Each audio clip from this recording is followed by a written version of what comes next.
Hello, everyone. Ready to Orchard Trek Retro? I'm Kennedy Rizzo, And I'm Cooper Lee. and welcome to another exciting episode of Retro Trek with the Caramel Apples podcast. Stay tuned. In this episode, we're going to go back to revisit the year 1985, where we'll be breaking down the intriguing components of the heavily retro themed flick, The Wedding Singer. We give our caramelicious perspective on the magnetism of this film, what it meant as it parodied its retro place in pop culture, and share our personal memories of when we first saw and cherished this memorable entry. Lastly, we give our honest and raw opinion on why and how The Wedding Singer collectively made its mark in our hearts. It's our hope that you too enjoy and share this podcast with all of your fellow retro buffs.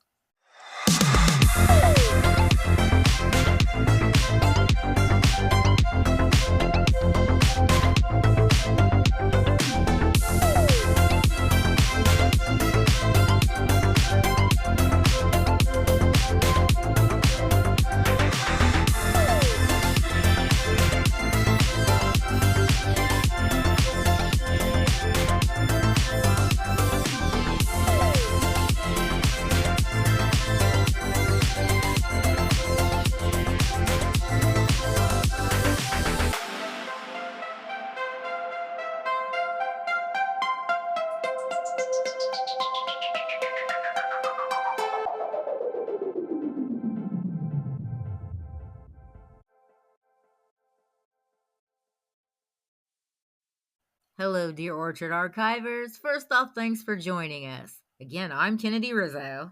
And I'm Cooper Lee. And we have a caramelicious retro-themed offering to dive into this week. Yep. If you're new here to the podcast, we're so glad you are here, and we're confident that the reason why you're here is due to your impeccable taste and wonderful love of all things retro nostalgia, especially in the realm of pop culture. So these are timely discussions that resonate with so many of us all across the globe. Again, we are so glad you're here. Let's caramel dive in.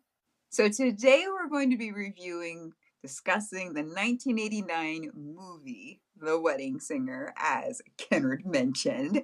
But before we caramel launch into our discussion this week, Orchard Archivers, please know that we truly thank and appreciate you for taking the time to journey back with us here at the Sweet Spot. And don't forget to take a moment to hit the subscribe button.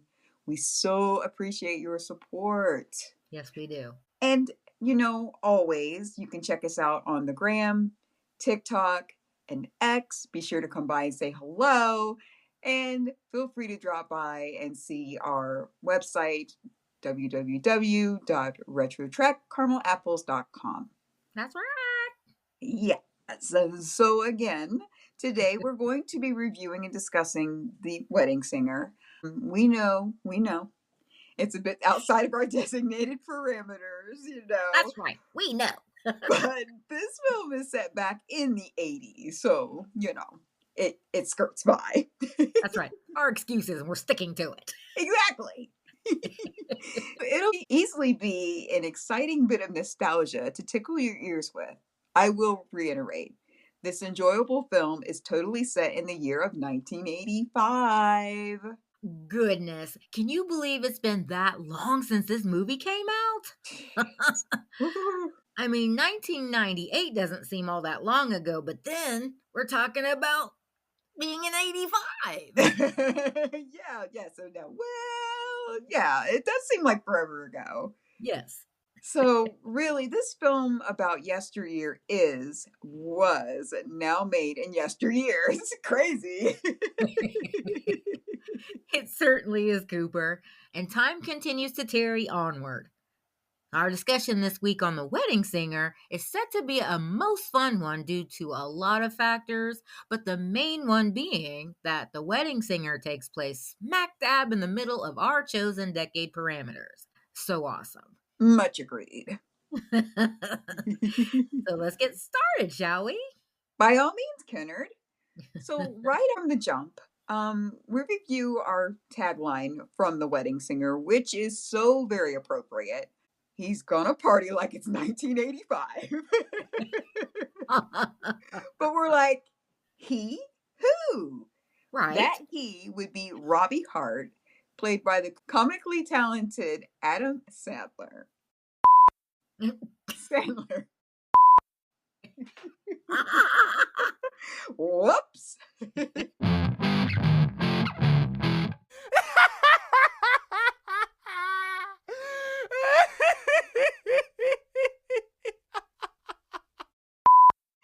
So, as we've already mentioned, but bears repeating, is that The Wedding Singer is set in the year 1985.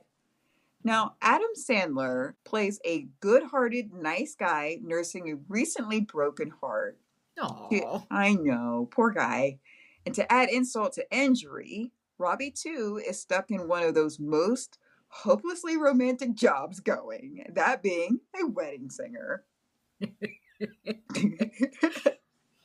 Wedding Singer is a romantic comedy movie written by Tim Herlihy, produced by Robert Simmons and Jaguar Bruto, directed by Frank Coraci. Director Frank Coraci followed this film up with a familiar hit, that of The Water Boy. That one's nuts too. Yeah. It was produced on a budget of $18 million and grossed $123 million worldwide. Yeah, receiving generally upbeat reviews from fans and critics alike. The Wedding Singer is often touted as one of Adam Sandler's best comedic offerings. Yes, it is. The Wedding Singer is thankfully set in the rockin' tubular 80s and is a great nostalgic piece for well representing that time period, especially in all of its cheese factor number 9, goodness and glory. So we started out where Robbie Hart is singing the hits of the 80s for a living, at a hotspot wedding venue in the community of Ridgemont, New Jersey, for mostly weddings, but other important celebrations as well. He's pretty good about keeping the party going in festive spirits. He knows just what to say as well as when to say it. Then we have Julia Sullivan, played by the talented Drew Barrymore. Drew did this character of Julia some serious justice. Mm-hmm. Now, Julia is a waitress at the same banquet hall where Robbie regularly performs. It is here where their paths predictably cross. I just love this throwback film, Cooper Lee. This is nuts. I know, and it is ripe for the picking, isn't it? Yes, like caramel picking, yeah. Yes, we love it so much. And being that he was making his living at being a wedding singer, some would say that according to society's standards, Robbie Hart was the quintessential loser. So how on earth? How rude. I know, and the violins begin to play. So how on earth did he end up doing this profession of all things? Well, let's just say that what he was doing at the banquet hall was an almost career, or once was. Oh. So, yeah, here's the story. Okay, explain. Well, Robbie used to be in a band, but that sort of fell apart. But even as a wedding singer, he wasn't a very good one, but he held his own. He specializes in doing horrible covers of popular 80s songs. He even has a Boy George lookalike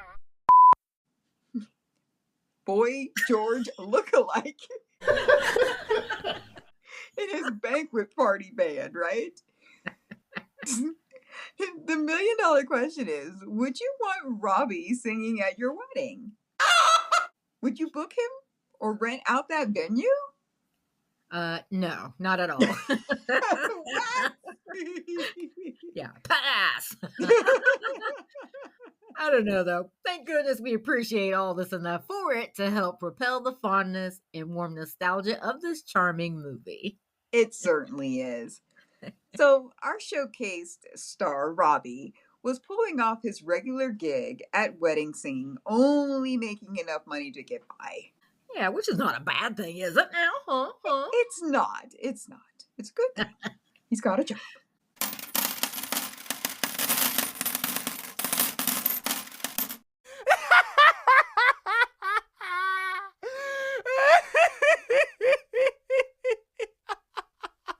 That's right. So, yeah, which it was this particular point, which was further emphasized when it became evident that Robbie lived with his sister's family that consisted of her husband and two small sons, who in of themselves were a refreshing hoot when it came for the audience to enjoy additional angled perspectives on the wedding singer. Mm-hmm.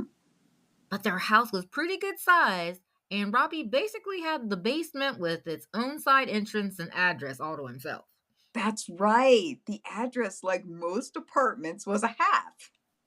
Yeah. So here's a couple Carmelicious trivia questions. Okay, Orchard Archivers, what was Robbie's side door address at his sister's place? And in an earlier scene, one of the baby nephews brought a drawing for Uncle Robbie to the breakfast table. If you can recall, he was dressed like a popular 80s slasher horror character. Bad thing. Right. Like literally the stuff of nightmares. So what and of whom was the nephew's mask of? Weigh in, archivers, and we'll drop the answers at the end of our Orchard Trek Retro. I love it. Cool trivia questions there, Kennedy. Thank you. Now that we have a clearer picture of the dumpster fire that was Robbie's life, let's back up to a further explanation how he wound up in this predicament in the first place. Okay. The raw irony of all of this is that Robbie was slated to get married himself and was totally psyched for this. But Linda, his fiance, definitely had second thoughts and coldly jilted him at the altar. How rude! That is rude. I mean, some people. So Linda was played by Angela Featherstone. Yes, we weren't a fan of what she did. That is No. rude. Yeah, that was totally very upsetting. Yes. Yes, and the thing is, when we just real quick about being that kind of rudeness, there's a lot of women out there like that. So, like, this is, yes, portrayed in the film, but there are a lot of women. There's a lot of men, too, that do this. Like, some people are just not very nice to other people. They just going through life being reckless, and whoever gets hurt or burned in the process, oh well, right? Yeah, feelings are just non-existent to these people, I guess. That's right. So this is what her problem was. Yeah. She was a narcissist. So his narc fiance decided that she just didn't want to pursue a relationship together anymore. Okay, your prerogative. That's fine. Yeah. It was all namely due to his not morphing into the fantasy she had for Robbie and his future big career goals, which was his becoming a rock star from when she first met and started dating him. So Linda does the unthinkable, and on the day of their big event, the bride-to-be decided to skip out. Yeah, so it's like, all right, you give her commendation that she decided this wasn't the right step.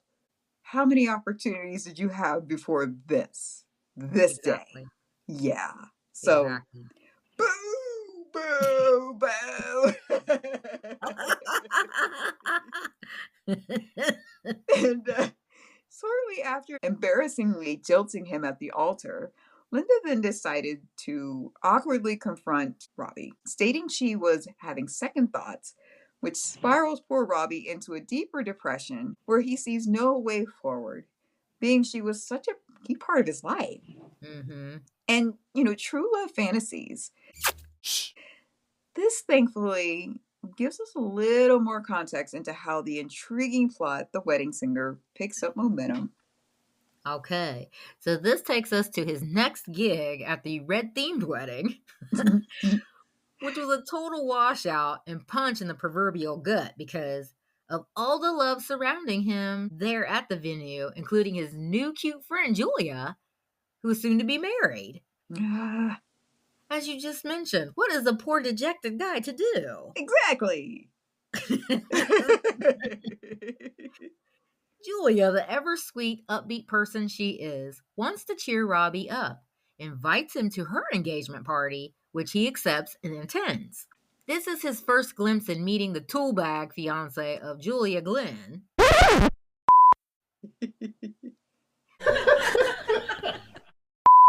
Glenn,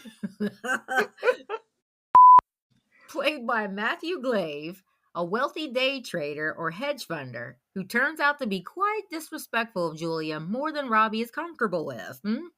Yes. This man doesn't deserve her. Right then and there, Robbie Hart sets off to rescue Julia and woo her all at once. I think it's so cool how The Wedding Singer steadily develops and plays out, especially when we've got Robbie and Julia in more scenes together. It is Mm-hmm. evident that these two certainly have noticeable chemistry. And it was Right. so obvious and understood that it would almost give the audience curious vibes that not only was Robbie and Julia vibing, but possibly Adam Sandler and Drew Barrymore had a comfortable friendship together. Hmm.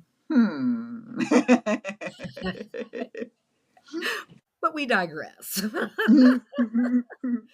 Our stars, they brilliantly portrayed in The Wedding Singer, is very entertaining, and their warm and realistic performances pulled us in. It effortlessly pulled the audience in. Absolutely. And this throwback flick is very simple yet charming. And why, you might ask? Because it's a film about people and what many may do in their day to day lives. Yeah. No fancy plot scenarios, no special effects, no action thrown in to spice things up. Just real and funny characters that from moment one take we, the audience, in Mhm. one fell 80s swoop.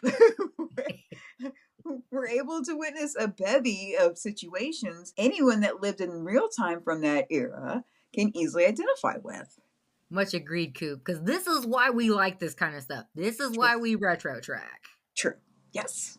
This is just amazing fun. Oh my God, we'll never stop. This simple plot surrounding The Wedding Singer is expanded even more by the great and memorable actors who brilliantly portray certain standout key roles. Yeah, this movie is very funny and has plenty of memorable lines. Oh, it sure does. And scenes. Uh-huh. Yes.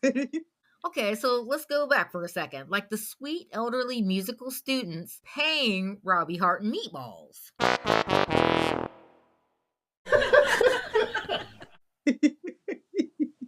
Some of the key co stars in The Wedding Singer are Julia's cousin Holly, who waitressed alongside her at the wedding banquet hall, George, aka Boy George lookalike,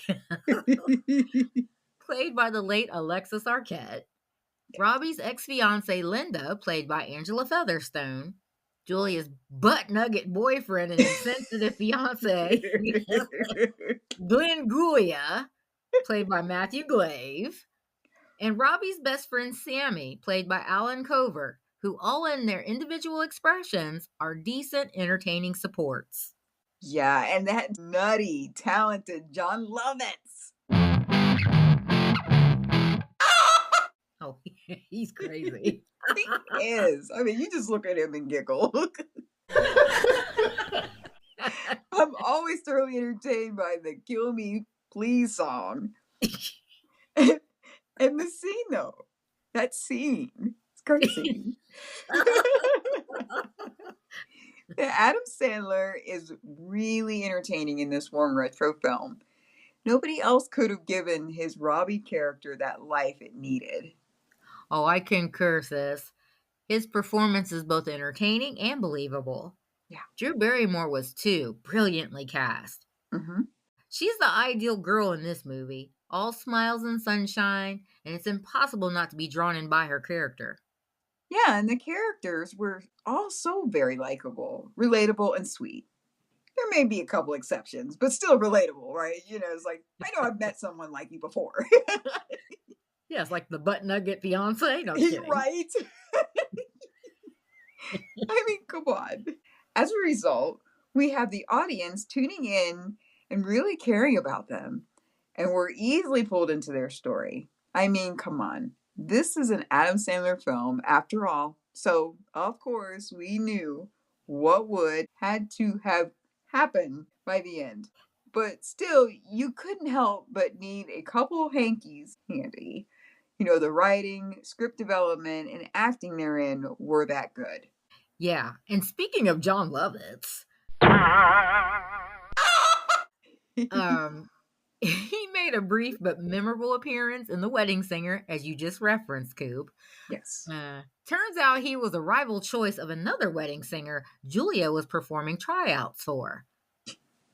This was yet another touching and moving scene between both Robbie and Julia because he was still grappling with his recent breakup. He was growing a bit more protective and amorous towards Julia, but small problema, she's still slated to marry Glenn. Oh no! Robbie was already deeply depressed, but it only got worse due to his growing affection for Julia. But at that point, couldn't do anything about it, really, due to her being intended. Oh, the conflict. Yes. Poor Robbie. Oh, yeah, poor Robbie is right. Now, sinking deeper in his spiral of depression, our hero doesn't see any way forward. He's head over heels over Julia, but she's intended to wed the movie villain, Butt Nugget Glenn. Clearly, a man who doesn't remotely deserve her. The glaringly obvious caveat is that deep inside, Julia, ever the hopeful fan of the concept of experiencing true love, feels that she's settling for comfort and security without, said true love. Mm-hmm. And that nagging feeling of sweet mounting boom booms whenever Robbie is around. What gives? Yeah. And to real quick, Coop, like we grew up in this era in our girl squad.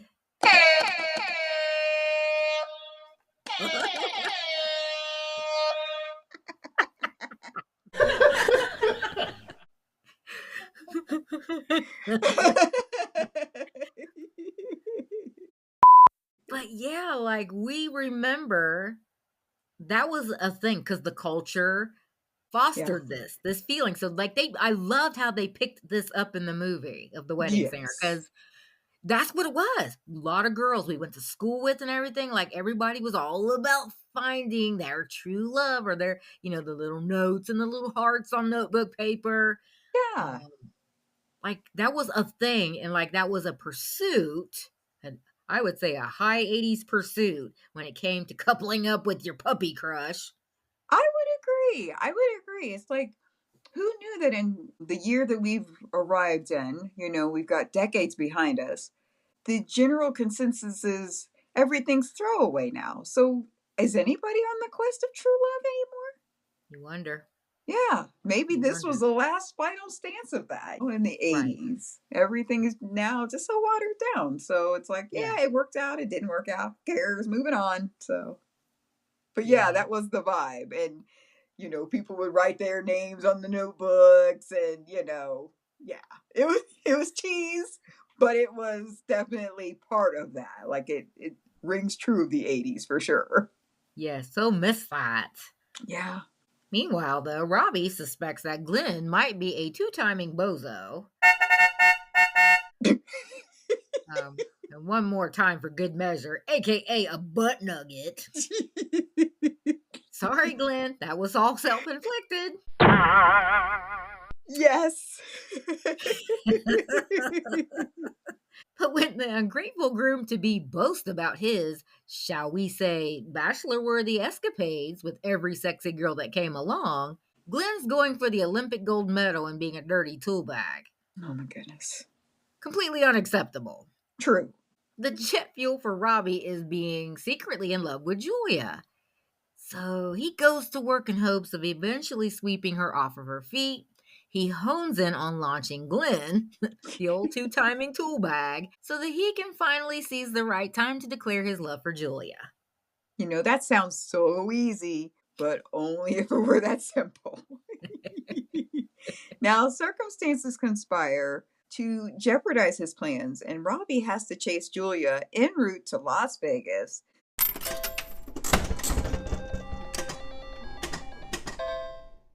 before she unwittingly marries the wrong guy. So right here brings up a real but raw discussion as to why we marry whom we marry. Right. One of the most common reasons comes down to security. Like, I actually think that this perceived security is more on the notion of a security against loneliness, you know? Something that for some reason folks think that their family or best friends can't provide them with, but miraculously a romantic partner can. Curious, yeah. Yeah, we can see this played out in The Wedding Singer, where Julia, although well intentioned and in hopes of landing her one true love, she nearly missed her shining opportunity with Robbie, falsely securing her future with Glenn. Huge cautionary tale to any and all dipping their toes in the current dating waters. There are piranhas out there. Yeah, I'm glad we don't have to deal with this anymore. Right. Yes, we are happily older married apples. That's right. True love wins again.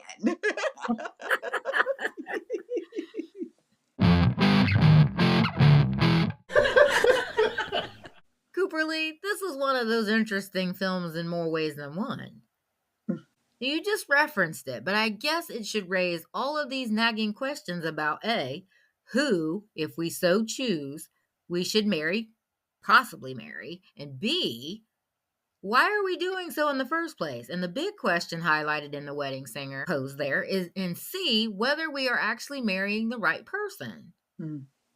Mind you, I doubt that too many weddings have been called off because of this film. Yeah. Namely, because you really don't know what a person is truly like until one chooses to take off those rose colored glasses. Therein lies the challenge because, as in many cases, folks don't want to do that because, well, we don't really want to know what we might truly see. Yeah, exactly. Good point, Coop. Having seen and enjoyed The Wedding Singer, it's too funny how both Robbie and Julia, in search of true love, when both of them find someone to marry and prepare for their respective matrimonial moments, it becomes clear by mid-flick that they've chosen the wrong partners. I love how this was clearly portrayed, how off the vibe was when engaging with their original intended SOs versus the noticeable on-point chemistry Robbie and Julia exuded when spending on-screen moments together. Yeah. They truly got along quite well.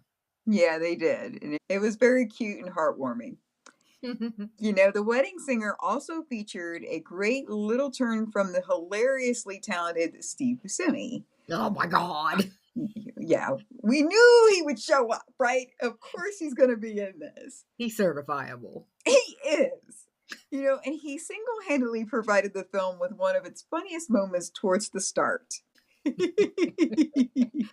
Yeah. He went to his brother's wedding, so he was a little wasted, a little toasted. And it was one of those understood scenarios where he wasn't the favorite son or brother. His parents were there, and of course everybody's excited for the little brother who's getting married. Yeah. He goes up there to give his acceptance speech, his send-off speech for little brother, and they used to hang out and everything, so he ended up spilling the beans in his drunk stupor that him and his brother went to Puerto Rico for a trip to get like one of their send-offs. Yeah. And the brother found a friend. And the friend was a professional friend. And he obviously didn't let on to his new bride that this even happened. Oh, prickly. Oh, you could see it on her face. She was sitting there, her eyes are all big. She's sitting in her wedding dress. She's sitting here about her husband having escapades on his bachelor trip. Thanks, bro. He wouldn't shut up. Mom and Dad was all happy over at their table, and then their faces changed. And then he goes, something, pop. And then the dad looked at him, and his face was all ugly, and the dad goes, you're a moron. If you send me goes like this, he was like, oh, like that was the ultimate ooh. And then he started tapping on the drums behind him, where Adam Sandler and Alexis Arquette was. And he was sitting there like, woo, with his drink in the air, like, he needed to be thrown out. That is the best scene. Everybody's looking at him like, he needs to be put on ice. Yes. There were laser fire coming from bro. Freaking laser beams. He is classically funny, though. I mean, even Yeah. just if he just looks at you, you're like, oh my God, what's he gonna say? Oh, but we can't talk about the many highlights of The Wedding Singer without mentioning the brilliant nostalgic appearance and performance by a notable throwback rock icon of the 80s. Fun fact. Okay, Orchard Archivers, did you or did we not lose our collective minds over the inclusion of the great cameo appearance by Billy Idol? OMG. Yeah, this is So cool. completely 80s. Yes. Yes. And my husband, he even said, he goes, that is the best part of the movie. Yeah. Oh, he's a fan. Oh yeah. Yeah, he loved that part. He thought that was really cool. Me too. Billy Idol, awesome. He is a rebel. Anyway, he was super instrumental in hand and gloving the infamous airplane proposal. Oh, yeah. That airplane proposal is an endearing touch, adding life to the whole professed true love trope. Yes, yes. I don't think we really need to spill what comes next, but I will say this. Even though The Wedding Singer is a predictable ride, trust me, it's a ride you'll definitely want to be on. Much agreed, Kennard. And with it being that predictable ride, I think that also adds to the 80s vibe of Yes. it. Yes, it does. It's so cool. On top of the cast of light-hearted characters, The Wedding Singer is a great nostalgic piece that will especially appeal to folks of our generation, that being Gen X. We're looking at you all, fellow retro buffs. Yeah, yeah. The soundtrack alone was epic and literally on its own makes this film well worth watching. Oh, yeah. Yeah, it's chock full of timeless tracks that effortlessly takes one back to our heyday of the 80s. Mm-hmm. How incredibly 80s was our showcase soundtrack, you may ask? Fun fact, most of the familiar hits hailed from the mid 80s, such as Love Stinks, You Spin Me Around Like a Record, You Make My Dreams, Pass the Dutchie, Hold Me Now, Video Killed the Radio Star, and of course, White Wedding by Billy Idol. So cool. It is. I love that song. I love that song. Yeah, I know, right? Yeah, that is like complete throwback jam out right there. You hear that one? Oh my gosh. That is a real 80s jam. I love it. Completely. Well, old Robbie wasn't playing. And with that throwback soundtrack list, he's definitely going to party like it's 1985. I see what you did there, Kennedy. I love how you incorporated the Wedding Singer's tagline into your statement. Well done, you. I'm taking a bow. Thank you. I would just like to double back for a second and reiterate how well Robbie portrayed a lovesick guy nursing a broken heart through his depression. Seriously, that was probably one of the better depictions of what the state of depression would look like of a newly dumped guy I've seen in a while. Yeah. Hence the Kill Me Please song. I agree. And I do love the plentiful tribute offerings to the 80s. Not just the awesome music, but too, a number of jokes and such that maybe only those of us who lived and truly experienced the 80s will get and understand. Uh-huh. We think of the very 80s related hairstyles like tease big bangs, hair for the ladies, ugly but spot on mullets for some of the guys. Showcased were dead ringers for the retro 80s. But there's Van Halen and Miami Vice references, Michael Jackson's fashion trends, and just including Billy Idol himself was simply the cherry on top. It was. Oh my goodness, so cool. One might get the ever plentiful 80s relics confused with, or as if they were, the mutants at table number 9.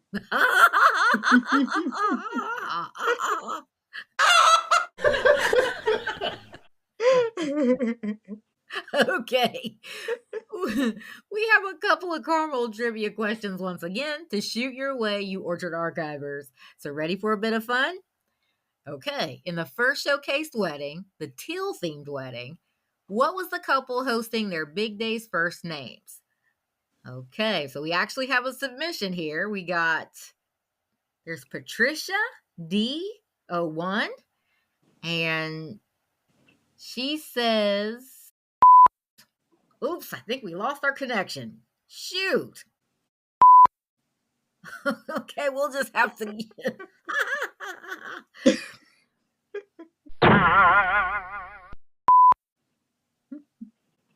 Whoop-a-dee-doo. I remember him saying that.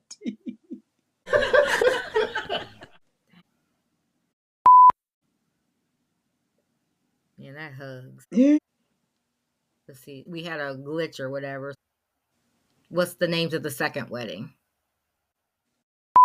Yeah, I'm not sure just what happened, but anyway, we have a submission for our wedding names, our red themed wedding. So that's going to be given by John P. and his SOM. He submitted off of Instagram the answer Cindy and Scott. Yes. Yes, John, you got the answer right. So whoopity doo. And we have a couple more. Pixelated. Also, we have a couple more submissions from our earlier trivia questions. The answer or the actual question was, what was Robbie's side door address at his sister's place? We got a submission from that. Debbie, Graham, 01. This was off of, actually, this came to us from Facebook. Somebody had forwarded this over onto our X account, but the address was 1075 and a half, and it was posted on the side of the house in the movie. So thank you for that, Debbie. And also our last trivia question was, the baby comes in to Uncle Robbie, and he had a mask on looking like an 80s horror slasher character, and we need to know who that was. So we have a submission from a Tara 89. And she got the answer right. The stuff that nightmares are made of was from Freddy Krueger. So thank you very much, Tara. Thank you for weighing in on that. You Orchard Archivers always make our time here in the Retro Orchard very, very fun. Okay, so getting close to wrapping our discussion up, the Wedding Singer was released on February 13th, 1998, curiously coinciding with a popular amorously themed event, holiday people the world over adore. Talk about big business. That's what both Julia and Robbie's problem was. So, what wonderful timing in launching this lovable film. It has become quite a cult classic favorite, and as we mentioned at the outset of our Retro Trek Retro this week, The Wedding Singer was produced on a budget of $18 million and ultimately ended up grossing $123 million worldwide. Wow. Yeah, that's quite a bit of change. It is.